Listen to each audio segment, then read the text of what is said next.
Thanks very much. All right. So have we got time for one more or two more? You tell me, you're in charge. Two more, all right. I'm going to play a new one and an old one. This is a new song I just finished. It's called Substitute. Somebody pointed out there's a Who song by the same name, but it's all part of my evil plan to get people to download this by mistake. All those kind of like 40-something dads who are trying to pretend that they're still cool by downloading Who songs onto their iPods. So this song's called Substitute.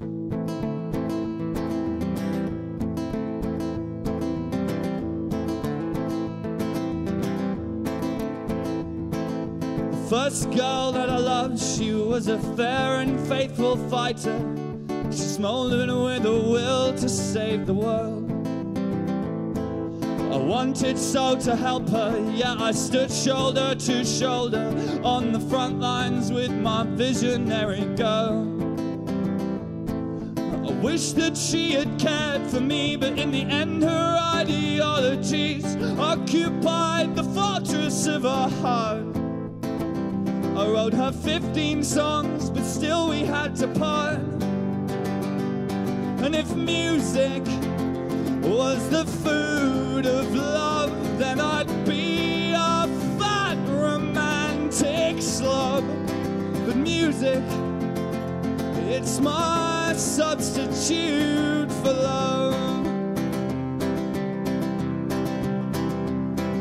The last girl that I loved, she was a low and lusty liar. She set my heart on fire but made me choke. Her beauty was a sight to see, but she didn't save it all for me. I found other fires by following the smoke. I wish that she had either cared for me or let me be, but she chased me from my mind and from my home. I wrote her 16 songs, but I ended up alone. And if love was really all that we need, then even all my singing is never gonna save me. Music, well, it's my substitute for love.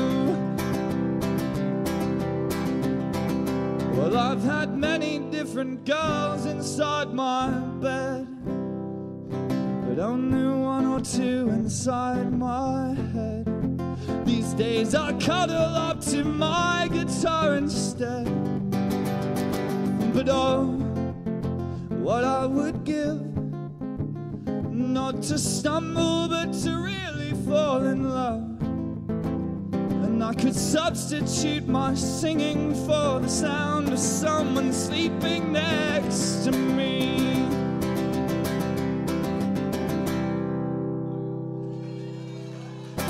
All right, one more song. To round off what has been a fucking fantastic evening. Everybody's play's been fucking great, and everybody's lovely, and let's just all have sex. For those of you who know my stuff, you're probably going to know this song. For those of you who don't, listen to the first chorus, learn the words, and join in with the second one and the third one, because it's really fucking easy, right? And then we can all have a big sing-along, and then we can be friends forever and go to each other's birthday parties. This song's about saving the pandas, and it's called Thatcher Fuck the Kids. It goes like this.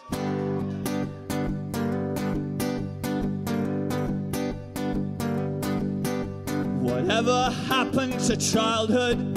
We're all scared of the kids in our neighborhood. They're not small, charming and harmless. They're a violent bunch of bastard little shits.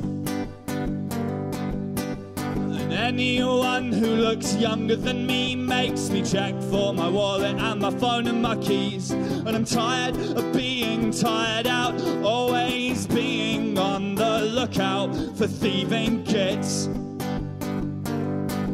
We're all wondering how we ended up so scared. We spent 10 long years teaching our kids not to care, and that there's no such thing as society anyway. And all of the rich folks act surprised when all sense of community dies. But you just close your eyes to the other side of all the things that she did. Round one, show me what you got. Thatcher, fuck the kids. So that's how it goes. I'm gonna do that 2 more times and we're all gonna sing together. And it's gonna be a little bit like an extended version of the Osmonds. It's really hard to play this riff and talk at the same time. So it seems a little bit rich to me, the way the rich only ever talk of charity. In times like the 70s, a broken down economy meant even the upper tier was needing some help. But as soon as things look brighter, yeah, the grin gets wider and the grit gets tighter. And for every teenage tracksuit mugger, there's a guy in a suit who wouldn't lift a finger for anybody else. We're all wondering how we ended up so scared. We spent 10 long years teaching our kids not to care. That there's no such thing as society anyway. And all of the rich folks act surprised when all sense of community dies. But you just close your eyes to the other side of all the things that she did. All together now, come on! Thatcher, fuck the kids. Got a generation raised on the welfare state, enjoyed all its benefits and did just great. But as soon as they were settled as the richest of the rich, they kicked away the ladder, told the rest of us that life's a bitch. And it's no surprise that all the fuck-ups didn't show up until the kids had grown up. But when no one ever smiles or ever helps a stranger, is it any fucking wonder our society's in danger of collapse? So all the kids are bastards, but don't blame them, yeah, they learn by example. Blame the folks who showed the future for the highest bid. That's right, one more time. Thatcher, fuck the kids. Thanks a lot, my name's Santana, good night.